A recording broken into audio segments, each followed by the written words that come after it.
Hi friends, అందరికీ నమస్తే. నబీల్ గేమ్ని చూసి భయపడుతున్న సోనియా క్లాన్ అండ్ మనీ నిజంగా డబల్ గేమ్ ఆడుతున్నాడా? ఈ రెండు ప్రశ్నలకి నేను సమాధానం చెప్తాను. సోనియా క్లాన్ అని ఎందుకన్నానంటే, నిఖిల్ ఏ డిసిషను తన స్వయంగా తీసుకోవట్లేదు. సోనియా ఒపీనియన్ అడిగే సోనియా కూర్చుంటున్నాడు, లేయంటే లేస్తున్నాడు అనమాట. ఖచ్చితంగా నాకు సార్ ఇది వీకెండ్లో అడగాలి. నెక్స్ట్, నిఖిల్ క్లాన్లో మణికంఠ అని అందరూ ఆడుకుంటున్నారు, పిచ్చోడిని చేసి ఆడుకుంటున్నారు అనిపించింది నాకు నిన్నటి ఎపిసోడ్లో. అది కాకుండా మెయిన్గా యష్మి మణికంఠకు వాల్యూ ఇవ్వట్లేదు. సోనియా కూడా నో అని ఒకటి చెప్పిన దానికి మనీ మీద పడి తనే రాంగ్ అనేసి ప్రూవ్ చేద్దామని చాలా అనుకుంటుంది. అలాగే పృథ్వీ కూడా నామినేషన్స్ పాయింట్, తనకి నామినేషన్స్ పడతాయి కాబట్టి మాట మార్చాడు అంటున్నాడు. అది కరెక్ట్ అవుతుందా లేదా అనేది మనం చెప్పలేము. బట్ మనీ మాత్రము ఓన్లీ నిఖిల్ ఉంటే నేను ఒకనే సాక్రిఫైస్ చేస్తాను, నిఖిల్ వెళ్ళాలనుకుంటే. మిగతా వాళ్ళంటే ఒపీనియన్స్ని బట్టి వెళ్తాననే అన్నాడు. డబల్ గేమ్ అంతా ఆడలేదు అనిపించింది నాకు. కాకపోతే నామినేషన్స్ కూడా భయపడినట్టు కూడా అనిపించింది, బోత్ సైడ్స్ అనమాట. It is win win situation, రెండు ఉండొచ్చు. అలాగే నబీల్ గేమ్ చాలా బాగా ఆడుతున్నాడు.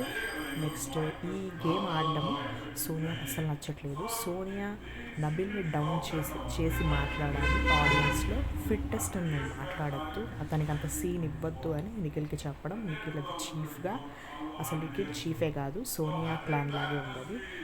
నెక్స్ట్, వీకెండ్లో వీళ్ళు వీకెస్ట్ ఫిట్ అనేసి తిమ్మంటే, అనర్హులను తిమ్మంటే మీరు అర్హులను ఎలా తీస్తారని బిగ్ బాస్ టీమ్ నాగార్జున గారి దగ్గర అడిగించాలన్నమాట. దాని గురించి ఒక డోస్ ఉండాలి. నెక్స్ట్, నిఖిల్ని కూడా చీఫ్గా తీసేయాలి. ఎందుకంటే ప్రతిసారి నిఖిల్ చీఫ్గా ఉండడం, అందులోనే సోనియా ఉండడం, పృథ్వీ ఉండడం కాకుండా నిఖిల్, సోనియా, పృథ్వీ వీళ్ళు ముగ్గురు డిఫరెంట్ టీమ్స్లో ఉండాలి. అంటే సోనియా ఒక క్లాన్లో ఉండాలి, ఆపోజిట్గా పృథ్వీ నిఖిల్ ఉండాలి. ఒకే క్లాన్లో ఉంటే ఏమవుతుందంటే వాళ్ళకి వాళ్ళు ఒకరికి ఏది తక్కువ వాళ్ళు బ్యాలెన్స్ చేసుకుంటే వాళ్ళు ముగ్గురే ఒక టీమ్గా ఆడుతున్నారు, విచ్ ఈజ్ నాట్ కరెక్ట్. ఇది క్లాన్ టీమే, బట్ ఆ ముగ్గురిది ఒక టీం అయిపోయింది. నిఖిల్ చాలా ఇన్ఫ్లుయెన్స్ అవుతున్నాడు, అలాగే డబల్ గేమ్ కూడా ఆడుతున్నాడు. తన ఫేక్నెస్ కూడా కనిపిస్తుంది నిఖిల్కి. ఒక దాని మీద క్లారిటీగా లేడనమాట. సోనియా ఏది చెప్తే అది ఉంగు అంటే ఉంగు, లే అంటే లేయి, కానీ కోప్పడినా తీసుకుంటున్నాడు. బట్ ఇలా ఉంటే తన ఆడియన్స్ని కూడా కోల్పోతాడు. నెక్స్ట్, నబీల్కి ఓటింగ్ చాలా బాగా పడుతుంది, ప్రేరణకు బాగా పడుతుంది. Next, third place Manikanta. Next, Aditya, own, Prithviraj, Sonia. అనుకున్నట్టు జరిగి బేబీ టీమ్ ఏ ప్లాన్ లేకుండా అంటే పక్కా సోనియా ఎలిమినేట్ అవుతుంది. అది కాకుండా సోనియా ఇన్ఫ్లుయెన్స్ వల్ల పృథ్వీకి, నిఖిల్కి ప్రమాదం ఉంది కాబట్టి ఖచ్చితంగా నిఖిల్ ఫ్యాన్స్ ఉన్నా కూడా మిగతా వాళ్ళకి ఓట్స్ వేసి సోనియా బయటికి పంపిస్తే బెటర్ అని నా ఫీలింగ్.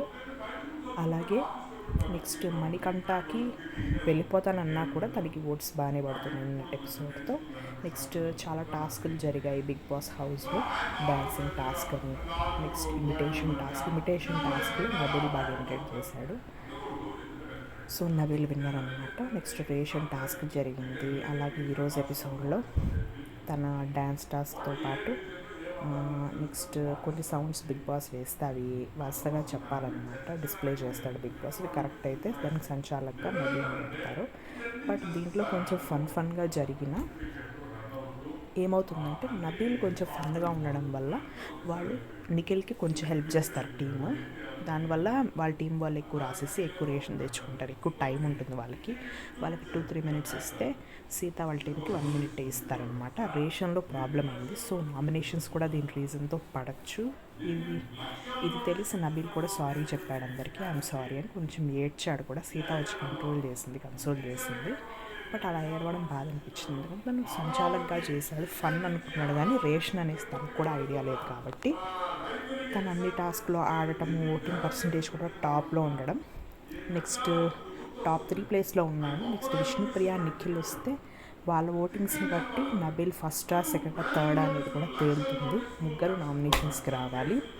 అలాగే గేమ్స్ ప్రకారంగా, ఐడియాలజీ ప్రకారంగా, కైండ్నెస్, తను ఏడ్చినప్పుడు కూడా ఫేక్నెస్ ఎక్కడా కనిపించలేదు, రియల్గానే ఏడ్చాడు, నా వల్ల ఇలా అయింది కదా అనేసి. నెక్స్ట్ మణికంఠని మోటివేట్ చేసిన విధానం చాలా బాగా అనిపించింది. బట్ మన బీబీ టీం ఏం చేశారంటే దాన్ని హైడ్ చేసేసారు, అని సీన్లో పెట్టారు. మనకంటాన్ని మోటివేట్ చేయడం, ఎవరిని పట్టించుకోవద్దని చెప్పడం అన్నీ బాగున్నాయి అన్నమాట. మొత్తానికి ఇది రివ్యూ అన్నీ కలిపి. Please subscribe, like, share.